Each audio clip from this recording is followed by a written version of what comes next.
son 3 aneurismas, los 3 los tenéis en YouTube, en el Sketchpad, para que podáis moverlo. Este es un hombre de 61 años fumador, con un glauco bajo, que le tuvieron que poner un drenaje ventricular y mantener esas PIC de 8 días, ¿no? Y ahí tenéis el TAC con hemorragia, pues un patrón aneurismático, realmente con mucha sangre también en la fisura interhemisférica e intraventricular, con lo que probablemente apuntaría a ese sangrado del aneurisma de comunicante anterior que enseñamos aquí, ¿no? Hipoplasia A1 derecho. Desde el lado izquierdo ahí veis unos bucles y una A1 predominante para las dos A12 y un aneurisma que sale hacia atrás, posterior y hacia arriba, ¿no? Posterior y superior. También tiene otro corideo aquí, pero por el patrón de sangrado, la verdad que nosotros fuimos a tratar ese comunicante anterior. Eso también puede ser otra pregunta para los panelistas. Hemos quedado en empezar, ¿quién empezaba al final? Ahora no me acuerdo. Habías comentado, Antonio, que empezaba yo con el Venga, comunicante pues, y luego con la... Perfecto, pues compártenos la pantalla, Bueno, Alex, y yo creo que ya la tenéis compartida, ¿no? La pinchamos ahí y nos ¿lo veis? explicas cuál sería Vale. el abordaje que haría ese aneurisma de comunicante anterior. ¿Veis todo, no? La pantalla, sí. Sí, perfecto, dale. Vale, bueno, esto es el resumen que comentabas, Antonio.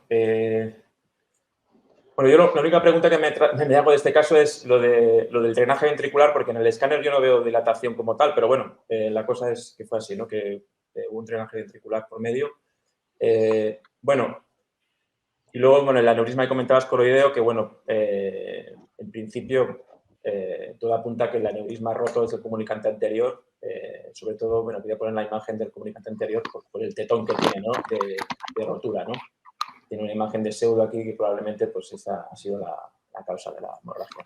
Bueno, yo quería hacer un poquito de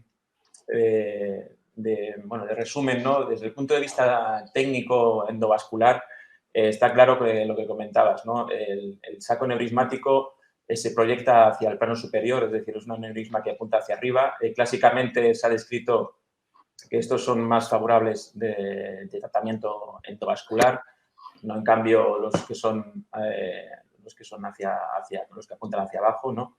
Esto lo podría comentar luego Darío a ver cuál es su punto de vista. Y bueno, en principio nosotros trataríamos endovascularmente este aneurisma por una cuestión, ¿no? Sobre todo por el factor anatómico, ¿no? Por la disposición del saco neurismático y luego porque el factor clínico, ¿no? Está en coma, es un paciente con Glasgow de 4. Además, bueno, pues el contexto clínico es favorable también para tratamiento endovascular, puesto que una cirugía se supondría mucho más riesgo, ¿no? Desde el punto de vista, ¿no? Al menos yo, discutiendo con el cirujano, ellos prefieren en estos Glasgow bajos que se hagan endovascularmente, es preferible. Desde el punto de vista técnico, comentabais, ¿no? La tortuosidad, ¿no? Es verdad que aquí hay cierta dificultad de acceso. Hoy día tenemos catéteres de acceso que nos permiten navegar muy bien estas curvas, esta tortuosidad, incluso los catéteres intermedios, incluso hablo de los catéteres que usamos habitualmente en trombectomía, ¿no? Sobre todo los de tromboaspiración, que también hay que tener en cuenta que también son posibles catéteres de acceso, como podrían ser catéteres de aspiración, lo que habitualmente usamos el día a día, ¿no? Que podéis conocer todos. Y luego comentabas el factor anatómico. Aquí hay una hipoplasia de la A1 derecha. Fundamentalmente, su circulación anterior depende de esta A1 izquierda, ¿no? Entonces, el acceso sería pues, por la carótida izquierda, obviamente, y la estrategia sería mediante un balón de remodeling.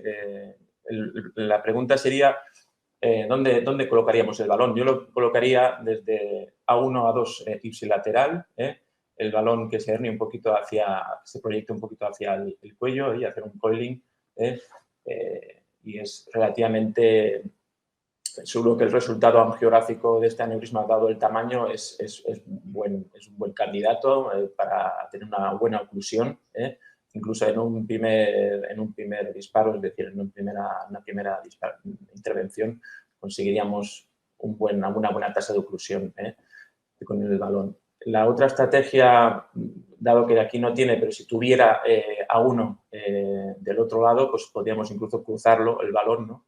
De A1 a A2 contralateral, pero en este caso, dado que solo tenemos a uno que es dominante, haríamos con esta técnica. La cuestión es qué balones usamos. Yo habitualmente uso balones de doble luz. Los de doble luz te permite además tener un suero de lavado durante la intervención, es decir, que tienes la seguridad que en ese balón lo tienes conectado a un suero y se va lavando. Y además el resultado es muy bueno mediante esta técnica. Yo, desde luego, me decidiría por esta técnica. Yo, bueno, he puesto también los casos que hemos hecho aquí en el hospital, casos de comunicante anterior. Este es un caso similar, me refiero sobre todo desde el punto de vista anatómico, que mira hacia arriba. Es un aneurisma pequeño, igual que otros aneurismas con una disposición distinta también, y conseguimos una buena tasa de oclusión. No hace falta tampoco decir, pero bueno, en principio el seguimiento de estos, la mayoría de con esos tamaños suelen verse oclusión completas. Sin más, si queréis comentar alguna cosa más, ese es el... Vale, yo tengo un par de preguntillas. Con esos Dime. bucles y eso, ¿me has dicho que usarías un intermedio o que irías, un intermedio y por dentro los dos, ¿no? Vale. Sí, hay catéteres intermedios que tienen una luz interna, bueno, ahí hay ahora hay de 0,74, y te permitiría pasar un balón y un micro de bajo perfil tipo un 17, un SL10 o un Echelon 10, un micro, pues ya digo, de bajo perfil, o los Highway Duo también, que también te permiten para ir a la aneurisma. ¿Y posicionarías el balón y harías un coiling sin hinchar el balón o directamente el primer coil hinchando el balón? Si el resto quiere hacer otra pregunta, que vaya haciendo, porque si no... Sí, no, yo en principio, sí, es buena pregunta. En principio, primero intento a ver cómo se comporta el coil.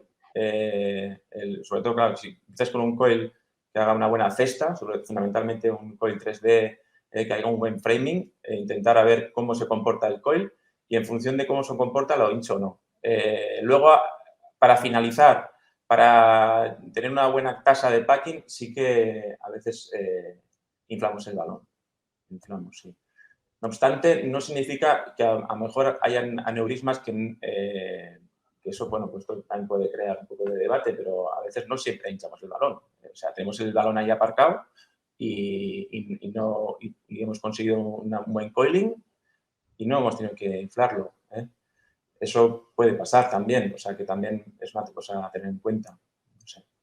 Yo, desde luego, no fuerzo tampoco. O sea, y un poco el mensaje es intentar, obviamente, que las tasas de complicaciones sean las menores. Entonces, no forzar a empaquetar un aneurisma porque, sobre todo en aneurismas pequeños, pues hay más riesgo de rotura.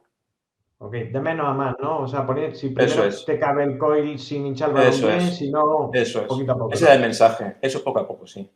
Vale. Otros te dirán que ya de primera lo hinchan, porque, bueno, que hay, al menos el mensaje, sobre todo en general, para todos, es que, oye, pues si tienes mano con el coil, primero a ver cómo se comporta el coil, y ver cómo queda, y luego ya si es necesario hincharlo, pues lo inflas. Eso sí. Vale. Otra cosilla, Luti, lo pregunto porque ya he sufrido el aneurisma ¿qué curva le daría al micro? Porque ya lo sufrí yo con eso. Sí, estos se comportan, sí, estos a veces tienes que negociar bastante, pues eso, pues a ver, o tú mismo hacerte una curva con el mismo, bueno, pues eso, con vapor o trabajándolo. Ahora hay los preformados, pues tenemos,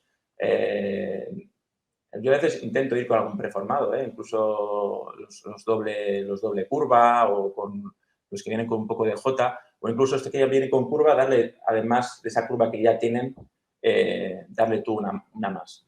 Es verdad que a veces es así, o sea, uno pues puede simular o puede padecerle o puede idear una curva y a veces es complejo, es verdad. Yo lo sé, bueno, porque alguna vez habéis hecho vosotros ahí en el hospital en modelos de 3D en los que simuláis o hacéis, yo creo que es una buena línea de trabajo, ¿no? El planificar, ¿no? Pasa que no es el caso, no es el mismo roto, pero bueno, el tema es el predecir o saber, según la disposición del aneurisma, qué tipo de curva. Yo en este tipo de aneurismas, sobre todo, es importante que la entrada a la A1 es importante. Fijarse bien en el ángulo de la A1, o sea, veis la pantalla, ¿no? Todos.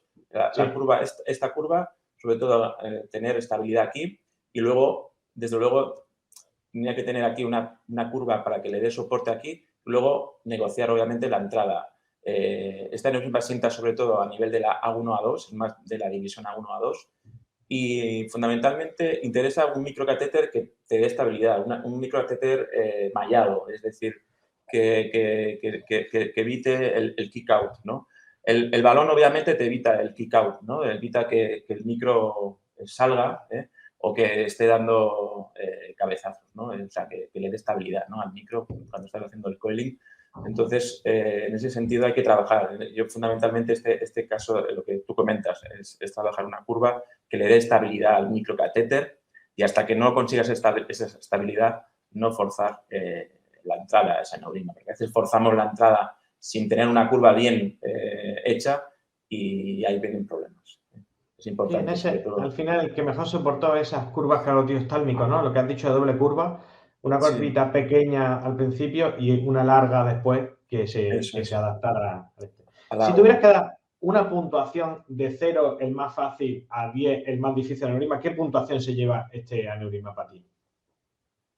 Hombre, aquí hay varios factores a tener en cuenta, sobre todo el acceso, el coroideo que tienes que andar con cuidado de no pasar por ahí y no hacer ningún estropicio, y luego también el microcatéter que tenga estabilidad, ¿no? Para hacer un buen coiling. Para mí, pues bueno, está en un nivel medio, o sea, no es ni fácil ni tampoco de los más complicados, pero sí que está en un nivel que requiere, bueno, es una pregunta muy relativa, pero vamos, yo pondría un nivel, vamos, fácil no es, vamos, el nivel medio, vamos. Vale, perfecto. Luego a veces también es que a veces pecamos de eso, porque a veces es muy temerario decir esto es fácil y luego hasta que no estás dentro, ya sabéis todos, lo ves, a voz de pronto ves por una imagen y dices, uy, esto parece sencillo y luego no lo es, obviamente. Hay muchos factores también. Vale. ¿Queréis el resto hacer alguna pregunta o queréis que pasemos ya al análisis de Darío y lo hacemos al final? Bueno, pues yo creo que comparte pantalla. Muchas gracias, Alex. Comparte pantalla, Darío, y nos explica cuál sería el abordaje quirúrgico a esta aneurisma. Cuando quiera, se ve la pantalla perfecta. De acuerdo, muy bien. Bueno, mi nombre, como has dicho, Darío Gándaro, trabajo en el Hospital Valdebrón. Bueno, básicamente daré unas pinceladas en relación al tratamiento o cómo abordamos estos aneurismas. No me avanza la pantalla, no sé si es un problema.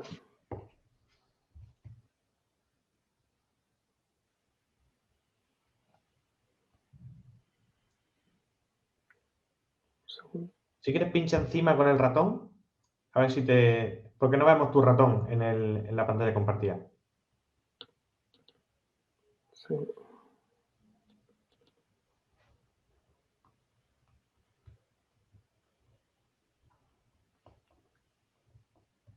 Si les parece, dejo de compartir y vuelvo a compartirlo a ver si se... Vale, sí, perfecto. ¿Parece? Perfecto. Mientras tanto, yo creo que eso es del aneurisma, a lo mejor, Alex, que de primera dices, bueno, a lo mejor he hecho esto va a ser relativamente fácil y te sorprende, ¿no? Por el ángulo para arriba, porque te echa, porque te tira, por los bucles abajo, ¿no? Tal vez hay que saber identificar, lo que te da la experiencia es identificar aquellos lobos vestidos de oveja, ¿no? Efectivamente, eso es. Todo. Y no hay enemigo pequeño. Es decir, hay que siempre tenerle respeto a cualquier caso y luego saber anticiparse a cualquier complicación o a cualquier problema que pueda surgir, ¿no? Y tener las herramientas y la suficiente, bueno, tener alternativas, ¿no? De solución en el caso de cualquier dificultad técnica para poder solventar. Es fundamental el conocimiento del material, por eso también el tema del acceso, ¿no? El tema de los microcatéteres, el conocimiento de los coils, los balones que hoy día pues, usamos, ¿no? De doble luz. Bueno, hay una serie de tricks, ¿no? A tener en cuenta. Está muy bien el bagaje que nos ha dado el ISTU en esos intermedios que ahora nos vamos a sentir cada vez más cómodos en usar, ¿no? Y Sí. ya aprovechando que tenemos un ratito, en cuanto a ese paciente con un aneurisma roto que pone el balón, ¿usas anticoagulación, antiagregación? ¿Qué usas? En principio, en los rotos no usamos ni anticoagulación sistémica, es decir, solo en los sueros, lo que llevan los sueros presurizados y punto. Y antiagregación, eso es. Y antiagregación, en principio no. Todo es, luego hay que valorar el contexto de cada caso, pero si no hay ninguna complicación tromboembólica, no. Vale, me informo que ya tenemos la presentación de Darío, o sea que cuando quieras, vamos para allá. Se ve perfecta. ¿Te deja avanzar? Ahora sí. ¿Correcto? Ahora. Bueno, básicamente daré una pincelada en cuanto a cómo es el abordaje quirúrgico de este tipo de aneurisma. Básicamente la posición en quirófano, fijamos como se dice tradicionalmente la cabeza con un cabezal. Este cabezal puede ser de 3 puntos o de 4 puntos. En ocasiones el cabezal puede ser radiotransparente en el caso que deseamos realizar una radiografía dentro del quirófano.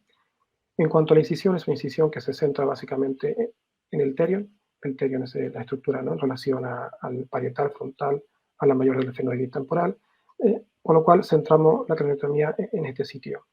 Hay diferentes abordajes para el aneurisma de la comunicante anterior. El tradicional, el clásico, es el abordaje a través del abordaje terional.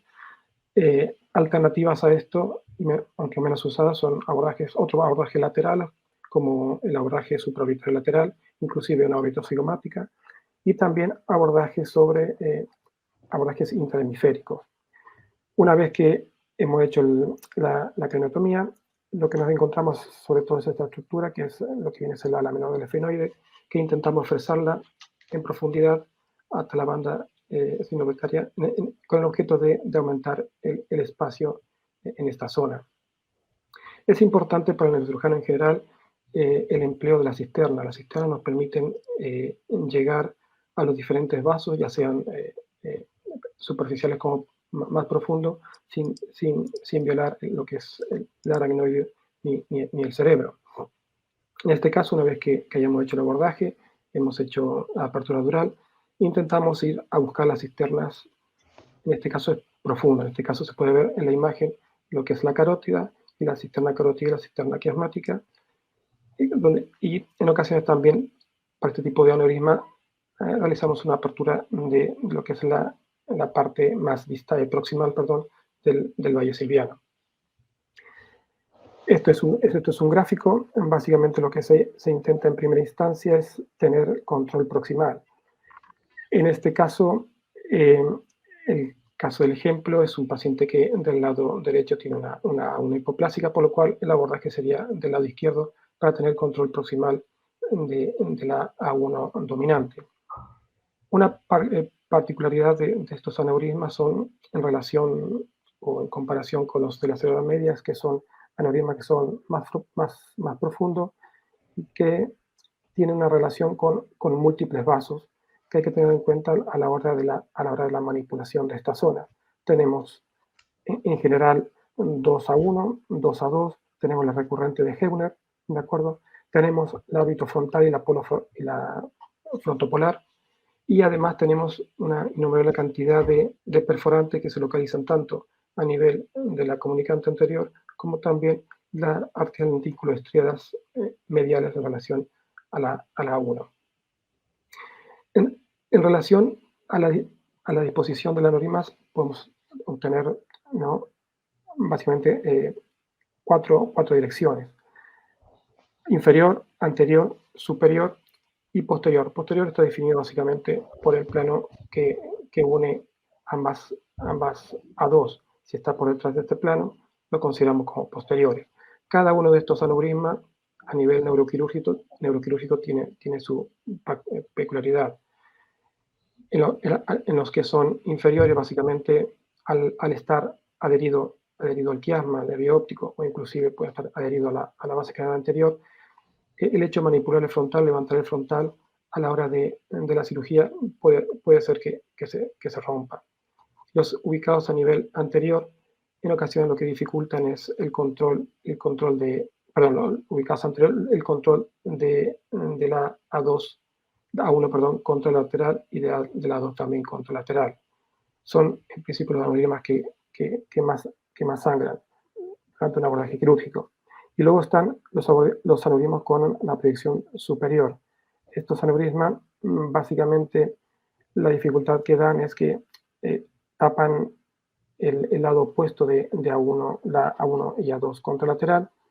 Se aproximan más a lo que son las perforantes del complejo comunicante anterior y en ocasiones, al estar dirigido hacia arriba, se esconden entre la fisura interhemisférica, por lo cual nos obliga a realizar la resección, lo que es el giro recto, para poder obtener visualización del complejo comunicante anterior.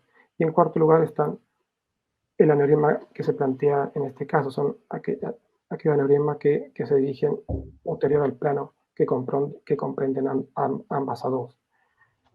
La dificultad que tienen estos aneurismas, sobre todo, es la relación que tienen con las pequeñas perforantes. Y en ocasiones estas perforantes durante la cirugía es difícil de verlas, ya que algunas se esconden por debajo de la cápsula, del saco neurismático, y son vasos que tienen una importancia clínica bastante elevada.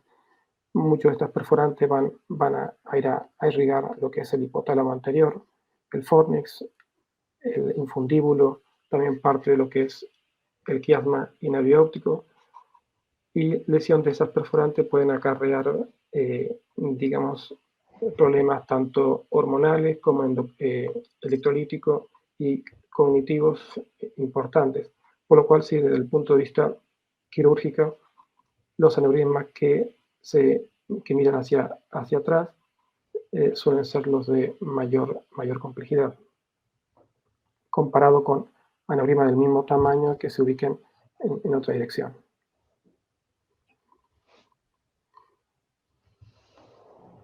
Vale, perfecto. Perdón, ¿has terminado?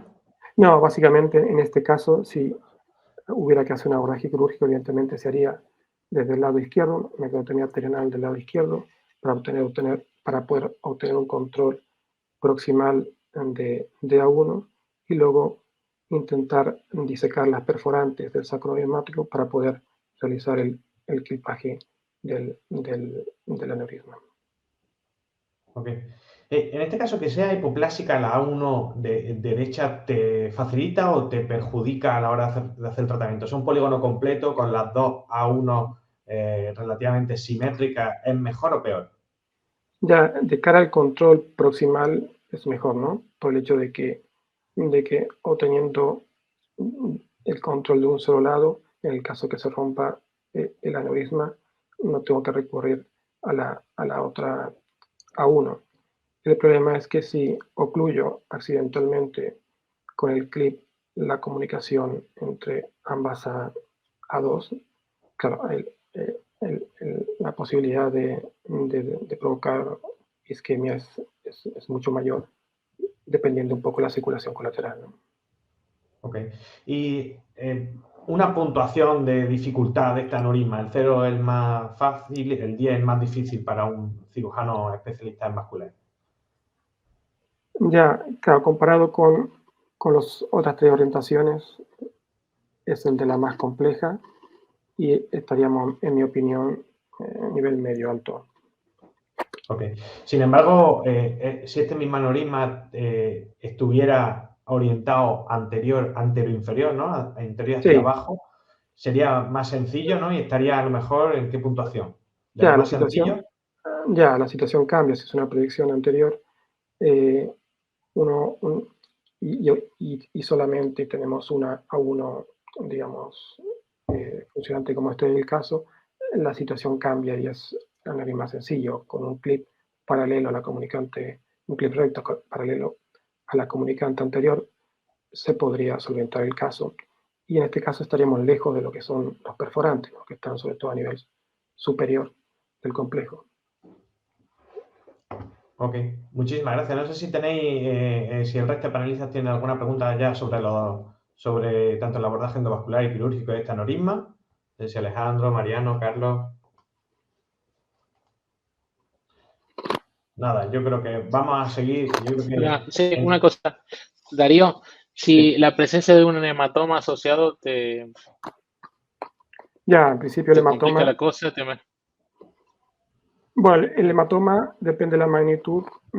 Generalmente estos aneurismas es frecuente que cuando la dominante, por ejemplo, es del lado izquierdo, es frecuente que el aneurisma termine mirando hacia el lado derecho, por lo cual el hematoma tiende a ser el lado contralateral, el lado derecho, por el giro que se produce a nivel del complejo comunicante anterior, por lo cual ya el abordaje, si tengo que evacuar el hematoma, me debería ir del lado contralateral. Y el control proximal sería más complicado dependiendo de cómo se sitúe el aneurisma. Si es superior, en principio tendré fácil acceso a la comunicante, a la A1 contralateral, de acuerdo, a contralateral al abordaje, pero si es inferior, de acuerdo, sería un poco más complicado. Evidentemente el hematoma marca el sitio donde yo tengo que abordar y puede no ser el caso de coincidir con la arteria dominante. Vale. Ok. Ok, y Alex, en el sentido de las orientaciones, tal vez la posterior-superior, esa también es de las más incómodas para intervencionistas endovascular, ¿no? Sí, hombre, la sobre todo inferior. el acceso, sobre todo, ¿no? Para introducirse, me refiero, y sobre todo para la proyección también, ¿no? Desde el punto de vista del angiógrafo, ¿no? También a veces tienes que forzar o hiperextender la cabeza para ver una proyección cómoda, ¿no? Para buscar una buena proyección de trabajo. Fundamentalmente a nosotros, endovascularmente, la dificultad es lo que comentabas, lo que apuntabas tú, ¿no? De lo de tener el microcatéter, una forma adecuada para entrar al aneurisma y luego buscar una buena proyección de trabajo, ¿no? Eso fundamentalmente hay que tener en cuenta en este caso. Y en el caso de endovascular también, que tenga la hipoplasia o no de la También. otra A1, ¿en qué nos cambiaría? ¿En qué nos cambiaría del abordaje?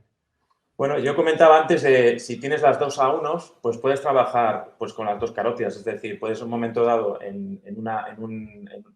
por ejemplo, si no hubiera una hipoplasia de la A1 derecha, podríamos cruzar un balón de la A1 derecha a la A2 izquierda, por ejemplo. Tendríamos pues esa maniobra, ¿no? Esa posible, Sí, otra vía de entrada, ¿no? Sí, poder dividir la A1 para entrar uno por un lado y otro por otro, ¿no? Sí, y es una dificultad añadida, obviamente, el que solo tengas una A1, ¿no? Eso hay que tenerlo en cuenta, desde luego. Sí. Yo ya no solo también desde el abordaje, yo lo aprendí con un aneurisma que teniendo A1 iguales, fui con los dos por la misma vía y nada más de meter el balón se rectificó y dejé de ver la otra cerebral anterior, la A2. Entonces, a lo mejor, aunque sea solo un 5 o un 6F, aunque sea solo para chequear por si te quedas sin visión, merece la pena a lo mejor hacer una punción bilateral, ¿no?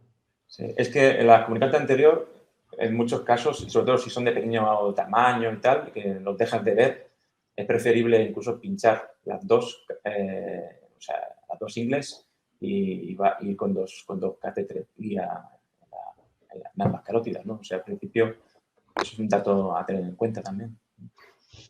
Perfecto. Bueno, pues yo creo que podemos pasar al siguiente aneurisma. Si os comparto mi pantalla, ya entramos en el terreno de la media. Vamos justos de tiempo, pero lo que quiero es que al fin y al cabo se entienda todo. Entonces, vamos a dedicar el tiempo a este aneurisma y si el tercero con el vasospasmo nos da tiempo solo a comentar cómo se maneja o cómo manejaríais un paciente con vasospasmo, me doy por satisfecho. Vamos a hablar sobre esta de la media con una mujer de 57 años, ya un GLACO 14, ya una mujer que pese a ese, pues hay quien diría que es un hematoma o quien diría que es una colección de sangre dentro del silvio. Tiene una hemorragia difusa de predominio en ese silvio derecho, con un aneurisma cerebral media que lo tenéis también en el Sketchfab para que podáis visualizarlo. y con un puntito de calcio digamos, relativamente cerca del cuello, ¿no? Esto, si vas a congresos de intervencionismo, ya un punto de calcio, ya el cirujano es incapaz de operarlo, ya se le va a crujir. Yo creo que también me gusta poner este caso para que Darío nos explique cómo de virulento es una calcificación parcial de la pared del aneurisma y cómo puede sobrellevarlo, ¿no? Si quieres, Darío, comparte pantalla, nos explica un poquito sobre los aneurismas de la media y luego le damos paso a Lutic. Bueno, esta es una breve pincelada un poco del abordaje que realmente habitualmente hacemos. Igual parecido al abordaje que hacemos para los aneurismas del comunicante anterior. En general, el abordaje que hacemos para los aneurismas de la media suele ser a través de un abordaje perional con sus diferentes alternativas, tan inclusive las miniperionales. Una vez que hemos abierto la dura, nos encontramos con el silvio. El silvio es nuestra puerta hacia el valle, hacia la cisterna silviana, y a partir de ahí hasta lo que es el complejo de la arteria cerebral media. Abrir el silvio puede ser más o menos complicado dependiendo de varios factores. Básicamente de la cantidad de venas que nos encontremos en el abordaje. Es curioso, no podemos encontrar desde ninguna vena importante que drene en relación al silvio, hasta encontrar innumerables venas que hacen difícil realmente por dónde nos dirigimos. Habitualmente, cuando hacemos un abordaje del silvio, habitualmente dejamos las venas en relación al lóbulo temporal, básicamente porque termina drenando hacia el seno parietal, y de esta forma nos permite levantar el frontal y poder llegar a las cisternas. Otro factor que dificulta o no el abordaje del silvio es la relación que tiene básicamente ambos frontales. El lóbulo frontal con el temporal pueden estar muy accesibles, sobre todo en paciente mayor, en paciente con una atrofia cerebral importante, o puede ser realmente compleja, sobre todo en pacientes más jóvenes, donde pueden haber herniaciones del lóbulo frontal hacia temporal o viceversa. Evidentemente, otro factor que dificulta o no el abordaje del silvio es el estado del cerebro. Una cosa es operar a un paciente con un aneurisma que no se ha roto, a tener que llegar a hacer una disección de un silvio donde ha sangrado, donde tenemos sangre dentro del valle silviano, como es el caso este. Tenemos el lóbulo temporal y el lóbulo frontal edematizado y mayor adherencia por la sangre a nivel del valle silviano. Como he dicho, básicamente la aproximación al valle o la disección del valle se puede hacer clásicamente de dos maneras: ir de forma distal, lo que se llama de distal, ¿no? hacia proximal hacia la carótida, ¿de acuerdo? O hacerlo al revés, ir partir de la carótida, ¿de acuerdo? E irnos hacia distal.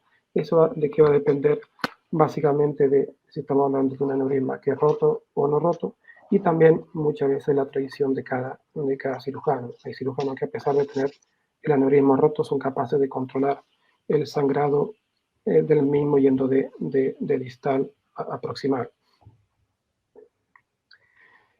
Una vez que hemos llegado al aneurisma, lo fundamental es el control proximal del aneurisma, sin meternos mucho a tocar o a disecar el hematoma o la zona donde pensamos que está el aneurisma. De esta forma podemos poner un clip transitorio y evitar que sangre durante la manipulación, o en el caso que sangre, de poder tener un control y poder ver el campo sin que se nos llene de sangre. Un tema un poco particular son los aneurismas complejos, sobre todo en relación a la arteria cerebral media. ¿Qué es lo que se considera como aneurisma complejo? Los factores que son variantes de autor a autor. Esta tabla me pareció importante porque no solamente considera los factores anatómicos, sino también los factores clínicos del paciente. Dentro de los factores anatómicos es importante el tamaño de los aneurismas grandes o gigantes. Hay autores que a los grandes no lo ponen dentro de los complejos, o también aquellos aneurismas que son demasiado pequeños, tanto para ser operados, clipados o tratados mediante endovascular. La forma también le da complejidad del aneurisma. El aneurisma fusiforme, el aneurisma disecante, los pseudoaneurismas, y también el contenido del aneurisma, la presencia o no de trombo, y lo que hablaba más temprano, el tema del calcio, ¿no? Cuánto calcio pueda tener la pared, son factores a tener en cuenta. En cuanto al cuello, es la amplitud del cuello ancho, cuello pequeño. Realmente el cuello ancho son considerados complejos. Los que presentan calcio en relación al cuello, son también considerados complejos. Y aquellos cuellos donde involucran la bifurcación, en el caso de este aneurisma de la media que hemos visto, o aquellos donde salen ramas del mismo saco. También son factores que lo hacen complejo en un aneurisma, lo que lo rodea el aneurisma en sí. Un paciente que ya ha sido operado de un aneurisma, volver a operarlo, la situación se puede hacer complicada. Y también es importante mencionar los factores clínicos, ¿no? Paciente de edad avanzada, paciente con comorbilidad, tanto cardiovascular, renales, pulmonares, y paciente que entran al quirófano con una valoración clínica mala. Estos son ejemplos de casos de aneurismas considerados complejos, aneurismas calcificados, aneurismas con placa de ateroma. Esto es un ejemplo práctico más o menos de cómo esto dificulta a un neurocirujano el considerar factores propios del aneurisma. Esto es un ejemplo de que, visto de afuera, ¿no? Si miramos de afuera un aneurisma con su bifurcación, si consideramos que la pared es completamente delgada, una pared fina, nosotros podemos poner un clip, el clip queda muy bonito, excluye el saco, y vemos que la luz se mantiene preservada. Pero ¿qué pasa si esa no es la situación? Visto de afuera, el aneurisma será el mismo, ¿no? Pero al momento de colocar el clip, visto de afuera será muy bonito también, quedará completamente no excluido, pero visto de adentro, la situación cambia. El hecho de que tenga las paredes engrosadas, al momento de colocar el clip, vemos cómo obstruye la luz principal. Es importante también determinar en aquellos aneurismas que, sobre todo los grandes, los gigantes, la presencia de trombos, que lo hacen también complicado. Y el trombo depende de cómo se distribuya, va a ser más o menos difícil el clipaje del aneurisma. Básicamente, si nos centramos en el tipo 1, que es un desarrollo del trombo de tipo concéntrico, vemos diferentes estadios del trombo. En el trombo vemos que llega prácticamente a donde está el cuello del aneurisma, por lo cual a la hora de colocar un clip probablemente sea difícil. De hecho, en este estudio, publicado por Lawton, más del 61% de los pacientes no se pudo tratar simplemente con un clip. Se tuvieron que hacer algunas otras medidas. A diferencia de este tipo de aneurismas, donde el desarrollo del trombo no es concéntrico, sino excéntrico, y deja cierto margen como para poder tratar este aneurisma mediante clip. Y de hecho, en torno al 60% de estos aneurismas fueron tratados de forma con coils. Quirúrgicamente, los aneurismas complejos podemos tratarlo básicamente de 5 maneras: a través de un clipaje convencional, a través de una trombectomía o reconstrucción mediante clip, a través de bypass y exclusión del aneurisma, a través de un trapping sin la realización de bypass, o simplemente la observación. El clipaje convencional es posible, pero generalmente no a través de un clip simple, sino a través de la realización de la colocación de varios clips. Esto va a depender la factibilidad de hacer un clipaje, de la calidad del cuello, básicamente, si tiene o no calcio, cuánto de esto tenga, y cuánto de trombo, como mencionado recién, tenga, y hasta dónde llega ese trombo. Lo que sí sabemos que necesitaremos una técnica que en general se utilizan varios clips, y es frecuente la utilización en este tipo de aneurisma, dado la mayor dureza de la pared, la utilización de clip de tipo fenestrado, ¿de acuerdo? Imaginémonos este tipo de clip, realmente el extremo distal de este clip no tiene la misma fuerza de cierre que la parte proximal. Y a su vez, si tenemos una pared engrosada, la parte más distal de este cuello probablemente sea permeable. Por lo cual es importante el empleo de diferentes clips y entre ellos el clip de tipo fenestrado. Hay muchas técnicas de colocación de clip. Va a depender evidentemente del cuello, la dureza del cuello, de la presencia de colaterales. Como vemos, son diferentes formas de clipar un aneurisma.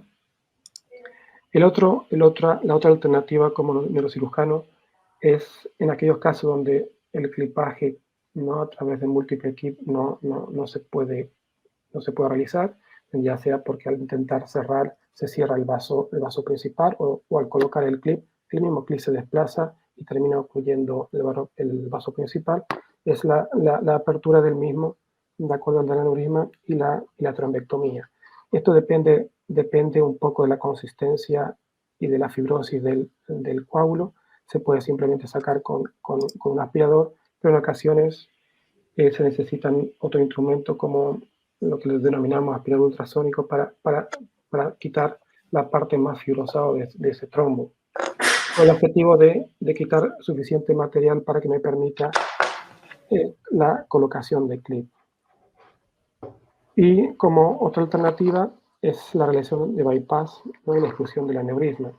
El desarrollo del bypass surge prácticamente a finales de la década del 60. Un pionero importante ha sido Jasser Hill. Hay numerosos tipos de bypass que se han desarrollado hasta el momento. Hay lo que son generaciones de bypass. La primera generación y la segunda generación son los que habitualmente conocemos. La primera generación son bypass extracraneal e intracraneal, como la de segunda, pero de bajo flujo. Los de segunda generación son ya de alto flujo porque interponen una arteria, lo que es la arteria renal habitualmente, o la vena safena, y después tenemos una serie de bypass intracraneales que lo que hacen es evitar básicamente la utilización de aporte fuera del cráneo. Y depende del flujo con que nos manejemos. Los bypass pueden ser de bajo flujo, son generalmente realizados con la arteria temporal superficial, manejan un flujo en torno entre 20 y 70 mililitros por minuto. Un flujo intermedio, de acuerdo, depende de esto, qué es lo que queramos cubrir, qué zona queremos proteger, con un flujo aproximadamente entre 60 y 100 mililitros por minuto. Y lo que aportan un flujo alto generalmente es con vena safena, que aportan en torno a 100 o 200 mililitros. En este caso en particular, en el caso del aneurisma entra dentro de aneurismas complejos, ya sea por la presencia de calcio que estamos viendo. Habría que ver, aunque bueno, es difícil en este caso por ser una urgencia, la presencia o no de trombos. Y también vemos uno de los vasos que parten del saco del aneurisma. Por lo cual una de las alternativas es hacer sobre el vaso que sale del saco del aneurisma un bypass de bajo flujo, ¿de acuerdo? Y el resto del aneurisma taparlo ocluirlo mediante clips.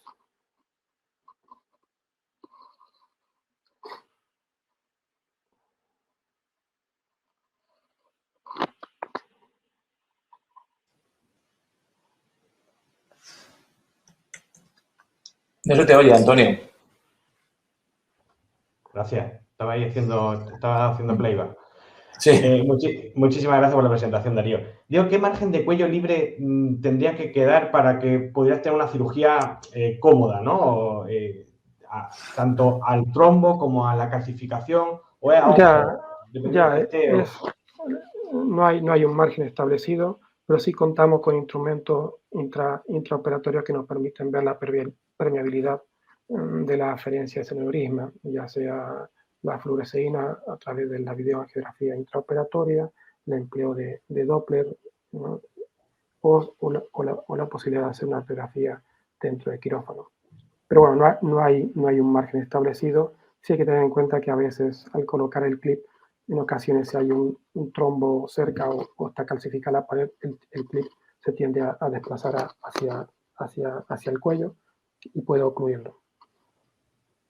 Eso depende de cada caso y se valora en general in situ, ¿no? Luego hemos visto cómo ponían las distintas variantes de la normalidad de las venas superficiales. Realmente no se nos puede olvidar hacer la serie angiográfica completa, ¿no? O sea, vosotros miráis las venas en la angiografía antes de ir, ¿no? No, evidentemente hay pacientes donde el drenaje es sobre todo anterior, ¿de acuerdo? Hay pacientes donde, y por lo cual hay que respetar lo máximo posible esas venas. Hay pacientes que por suerte el drenaje sobre todo es posterior, ya sea a través de la vena de tronado hacia la vena de la vena, y en ese caso uno puede ser un poco más permisivo, pero bueno, siempre uno intenta proteger durante la disección todas las venas del silvio, ¿no? Pero está bien, yo creo que como cultura general, que la arteria no la cortemos demasiado pronto, ¿no? Y que hagamos un estudio venoso correcto para que os sirva, ¿no? Y luego también en cómo engasta el lóbulo frontal con el temporal, esas imágenes que nos sacaba era sobre todo en coronal, ¿no? En la vía de entrada, en el coronal. Exactamente, sí, en plano coronal. Ok, o sea que ahí también vosotros os fijáis realmente ya no si el silvio tiene un poquito de atrofia o no, sino si también tiene alguna indentación o obstrucción de uno sobre otro. Un paciente de consulta de donde no viene con el aneurisma roto, si presenta una resonancia antes, en el estudio de T2 se puede ver claramente, ¿no? la relación que hay entre el temporal y el frontal, y uno ya ve la atrofia, ¿no? Son pacientes que tienen una atrofia importante, ya puede ser un poco la dificultad, predecir la dificultad en el abordaje de ese silvio. Si podéis hacer un coronal T2 para que ellos puedan ver un poco esa vía de entrada. Bueno, sino también con un axial. En el axial se pueden ver, se puede llegar a ver el grado de atrofia y la presencia de líquido, ¿no? Sobre el silvio. Perfecto, perfecto. Muchas gracias, Darío. La verdad que hemos aprendido un montón. Alex, cuando quieras, comparte la pantalla y a ver qué se puede hacer por vía endovascular con ese bicho.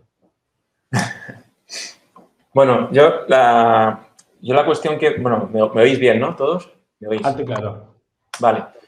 Yo las preguntas que me planteo, ¿no? Y sobre todo pues, con neurocirugía o que te puede plantear neurocirugía, lo que comentabas tú, esa colección o hematoma, ¿no? Que tiene a nivel del valle silviano. A ver, y luego también que tiene otro aneurisma, ¿no? Como hay un comunicante anterior que en principio, bueno, todo apunta obviamente que por la localización que ha sido el cerebral media. Entonces la pregunta es, ¿tratarías solo pues, el aneurisma que está roto? Luego la cuestión es, ese aneurisma francamente es complejo, obviamente, y qué criterios pues tenemos desde el punto de vista angiográfico, bueno, para nosotros, pues que es de cuello ancho y que además es un aneurisma de bifurcación, ¿no? Además que es un tamaño grande. El tema de tratamiento quirúrgico se nos plantea por el tema de evacuar o no el hematoma. Obviamente no tiene a menos factores clínicos en cuanto a evacuar ese hematoma. O sea, que ese hematoma no cumple criterios como para tratarse desde el punto de vista quirúrgico. Luego se puede plantear o no, obviamente, si es quirúrgico. Clásicamente siempre se ha dicho que los cerebrales media son de cirugía, ¿no? Pero bueno, nosotros aquí obviamente se tratan aneurismas endovascularmente cerebral media, ¿no? Y hoy por hoy pues tenemos cada vez más herramientas, más dispositivos que nos permiten tratar este tipo de aneurismas complejos. La cosa también se nos plantea el hecho de, no en este caso, sino en general, cuando hay un hematoma, si hay que tratarlo, si hay que tratar previa a esa evacuación del hematoma el aneurisma, ¿no? Porque a veces dicen que, bueno, pues que puede romperse si van a hacer una cráneo y de repente puede haber ese tipo de complicaciones. Yo planteo, bueno, le quería plantear esta pregunta a Darío, a ver qué opina, ¿no? Y luego también otra pregunta que a veces también se nos plantea y que a veces también nos pasa a nosotros, el cirujano, cuando le planteamos la colocación, por ejemplo, de un drenaje, ¿no? Un drenaje ventricular, es primero ellos nos pide que cerremos el aneurisma. O sea, es decir, primero cierra el aneurisma y luego te pongo un drenaje. Pero yo lo que prefiero es que pongan el drenaje y luego tratemos el aneurisma. Entonces, a veces también hay discusión con ese tema.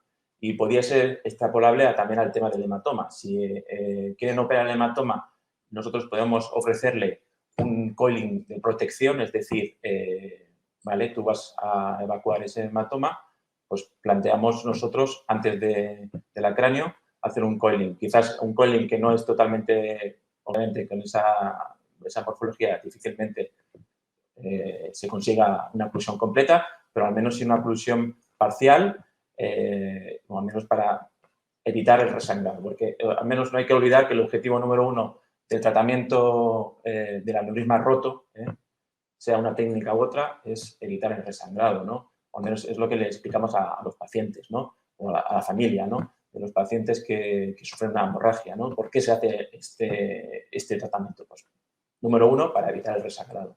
Luego hay otro tipo de complicaciones que surgen durante la historia natural de la hemorragia, pero hay que recordar que hacemos esto para evitar un resangrado. Entonces, la estrategia desde el punto de vista endovascular está ahí. O sea, hoy por hoy tenemos diferentes técnicas. Hay gente pues, que trabaja muy bien con el doble remodeling, por ejemplo, el coiling con balón, incluso con doble balón. La técnica de doble microcatéter, que aquí tenemos experiencia también, la técnica de 2 microcatéteres y poder tejer o hacer que esa cesta de coils se adapte bien al saco neurismático mediante 2 microcatéteres. Y hoy, por hoy también tenemos otra herramienta más, que son los dispositivos intrasaculares, como todos conoceréis, que son el web, el Contour, el NextStem, incluso ya hay papers publicados como el Claris en cuanto al web, que bueno, los resultados son muy buenos, ¿no? Son esperanzadores, ¿no? Luego ahí pues, hay debate, hay mucha discusión en ese tema, si son o no técnicas bueno, pues que van a reemplazar a las otras. No, están ahí, desde luego no van a reemplazar, sino que están para complementar y para ayudarnos a tratar este tipo de aneurismas complejos. Porque no hay que olvidar que son aneurismas complejos, de cuello ancho, y muchos de ellos también están en la bifurcación. Y no hay que olvidar que si un aneurisma se recanaliza, ¿no? Como antes hemos empezado hablando del seguimiento, pues está ahí la posibilidad del retratamiento, ¿no? Y tenemos herramientas, ¿no? Como todos sabéis, pues tenemos los flow diverters, ¿no? Los flow diverters también hay mucha literatura sobre ello. Incluso tratamiento de flow diverter en agudo. Bueno, yo en este caso en concreto no plantearía obviamente un flow diverter, puesto que tiene un sangrado pues, severo, es un Fisher ya elevado, es un Fisher, pues, es un Fisher 4. Y entonces plantearse una antiagregación en agudo para calzar o para desplegar un flow diverter en este caso en concreto, pues quizás no es planteable. Pero bueno, también es ahí, es otra herramienta. Y encima ahora hay stents derivadores de flujo que están apostando por que sean más biológicos, que tengan recubrimientos biológicos para que haya menos agregación plaquetaria. Y bueno, que todos ya sabréis, ¿no?, que están investigando en esto para evitar la doble antiagregación, incluso pues, con una monoterapia podría ser suficiente. Pero bueno, en eso también estamos, y aún faltan más estudios, pero bueno, estamos sobre esa línea. Esto es lo que os comentaba, ¿no? El Claris, que se publicó recientemente, el tratamiento mediante dispositivos intrasaculares aneurismáticos en agudo, aneurismas agudos, y luego también metaanálisis, también publicado no hace mucho, también sobre el tratamiento agudo con estos dispositivos.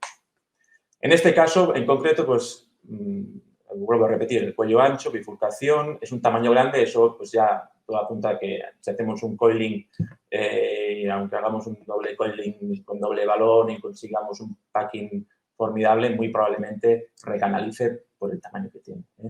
Entonces, la posible estrategia o técnica a plantear en este momento podría ser pues, un coiling con balón de remodeling de primera intención o doble de remodeling, o incluso plantearse un dispositivo intrasacular. Lo del stem flow diverter lo he puesto aquí en el caso de una recanalización, que es otra posibilidad. En caso de aneurismas que hemos protegido, que hemos evitado un resangrado en la fase aguda, se puede a posteriori plantearse un tratamiento con un stent derivador de flujo, que pues, eso es bastante habitual en la práctica en muchos centros. Este aneurisma, pues como bien decía, es un aneurisma complejo y es complejo para todos, tanto para cirugía como para endovascularmente hablando. Entonces, nosotros hemos hecho aneurismas complejos parecidos a este, en el contexto, por ejemplo, de un hematoma, y además, fijaros, este caso en concreto tenía la división, estaba justo en relación con el cuello neurismático. Aquí hicimos un coiling con 2 microcatéteres para poder asegurar y proteger bien y, sobre todo, cerrar bien este pseudoaneurisma, que es el tetón de rotura del aneurisma. Y, además, nos ayudamos con un balón de remodeling. Aquí abajo veis las marcas del balón de doble luz, que también se utilizó también para ayudarnos para poder hacer este tratamiento. Obviamente, os enseño que no es el resultado más fantástico de tal, pero es una posible solución, sobre todo en fase aguda, con este caso en concreto. Sobre todo hay que tener en cuenta también el paciente cómo está clínicamente. Pacientes, repito, si clínicamente un paciente clínicamente inestable, hemodinámicamente, es una posibilidad que tenemos tratar endovascularmente, porque la cirugía también hay que someterle a una cirugía. También esos criterios clínicos hay que tener en cuenta también, si viene o no con un buen grado de Glasgow y tal. Otros aneurismas también en ese contexto similar, hacia edad media, también tratados endovascularmente, con buenos resultados angiográficamente hablando. Y herramientas que tenemos, ¿no? Como por ejemplo el contour. Estos son aneurismas incidentales. Lo quería enseñar para tenerlo en cuenta. No hemos hecho en agudo, que yo recuerdo, el contour, ¿no? Pero en el web sí. Hemos hecho casos aquí, pero estamos ya empezando a utilizar este tipo de dispositivos con resultados bastante buenos. Estamos pendientes, obviamente, del follow-up, pero a priori parece que tienen buenos resultados. Este caso en concreto hicimos un jailing, un microcatéter para colocación de coils y el despliegue, y otro micro para el despliegue del contour. No es necesario empaquetar, puesto que estos dispositivos intrasaculares, la malla es muy tupida, es tipo flow diverter, entonces no es necesario empaquetar bien el aneurisma y conseguimos también un cierre óptimo y además estamos pendientes ahora del seguimiento de este tipo de dispositivos, pero es una posible solución, es otra herramienta más que tenemos y que además esto va a cambiar a futuro mucho la actitud. Este es otro caso de una cerebral media, también cuello, pues, un saco grande, aneurismático, y veis también, este es el Combing CT, como el despliegue del dispositivo, y este es el resultado angiográfico inmediato. Luego hay cierto efecto derivador, que lo que pretende este tipo de dispositivos es el cierre aneurismático mediante un efecto biológico por la propia trombosis intrasacular que genera este tipo de dispositivos. A diferencia del web, este dispositivo permite tratar no solo, obviamente, cuellos anchos, sino que permite tratar aneurismas de poca profundidad, es decir, aneurismas que son pues, chatos, ¿no? Que no tienen mucha profundidad, y permite este tipo de dispositivo, a diferencia del web, poder tratar este tipo de aneurismas. Es un tipo de aneurisma, además, con una anatomía compleja. Además, la disposición de la división, si veis, es también compleja, y veis cómo el dispositivo quedó bien implantado. Es el resultado del Combing CT. Y estos también son ejemplos de casos hechos con web, es otra herramienta más, que ya todos conocéis, ya lleva más años también. Y bueno, yo a modo de reflexión, pues obviamente todos los casos hay que discutirlos, ¿no? Como con neurocirugía, ¿no? El plantear o no una terapia u otra, pero que nosotros también hoy por hoy disponemos de de dispositivos y técnicas que podemos tener en cuenta en estos casos de aneurismas rotos.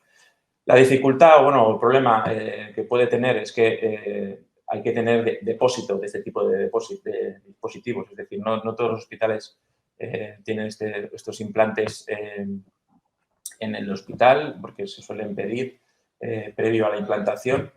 Pero bueno, a pesar de esto, pues bueno, hay que tener en cuenta este tipo de solución para este tipo de aneurismas, que recordemos son aneurismas complejos de cuello ancho y muchos de ellos son a nivel de la bifurcación. Con eso no quiero decir que esto vaya a sustituir las otras técnicas, como todos conoceréis, del doble balón y tal. Eso es algo más que tenemos. Ya está. Perfecto, muchísimas gracias, Ale.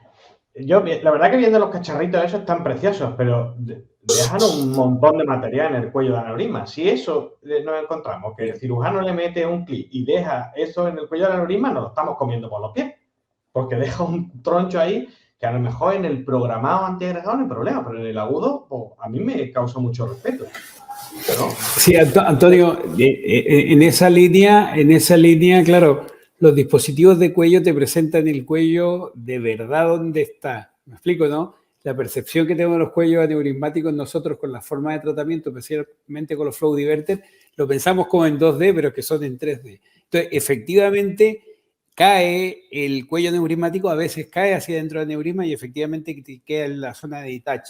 Nosotros llevamos con Contouring Extend cerca de 10 casos en agudo, o unos 8, tal vez estoy diciendo mucho, unos 8, a lo menos unos 8 casos, que ahora no recuerdo el número, sin antiagregación, solamente con heparina. Y la verdad es que efectivamente, si el aneurisma, no hemos tenido problemas, digamos, si el aneurisma se asienta sobre una arteria que tiene un cierto calibre, no hemos visto problemas. La única duda que tenemos es si hace vasoespasmo, ¿sabes?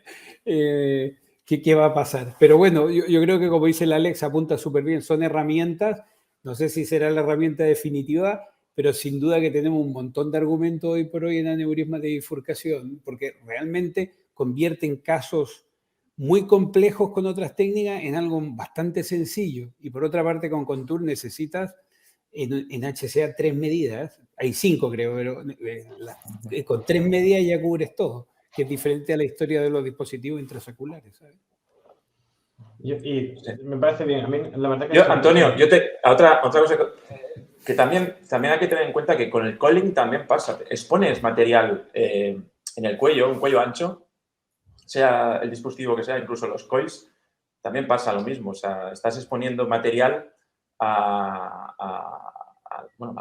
torrente sanguíneo, ¿no? Y ahí se pueden formar agregados. Eso puede pasar con cualquier de los dispositivos. O sea, que eso es verdad. O sea, que bueno, que ahí estoy de acuerdo que cierto respeto hay que tener, ¿no? En este tipo de aneurismas cuando tratamos endovascularmente que se pueden formar agregados. Por eso también es verdad que en agudo, el ser tan exquisitos en querer cerrar el aneurisma completamente, por ejemplo, con coiling, pues quizás no tengamos que pretender a cerrarlo. Dejar un cuello residual tampoco no es tan descabellado. Es decir, vamos a protegerlo, vamos a evitar un resangrado y luego que ese paciente clínicamente supere la hemorragia y luego ya en un segundo tiempo podemos plantear o no un posible retratamiento.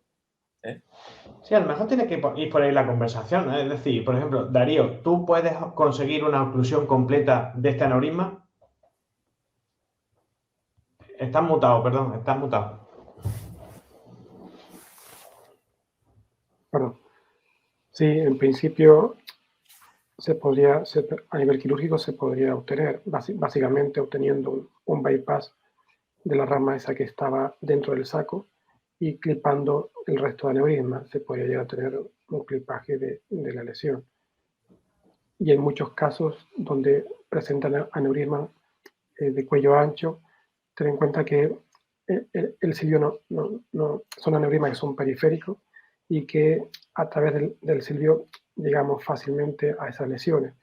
Y el caso que hemos comentado es un caso complejo, pero hay casos directamente que con clip se resuelven sin necesidad de pensar en bypass.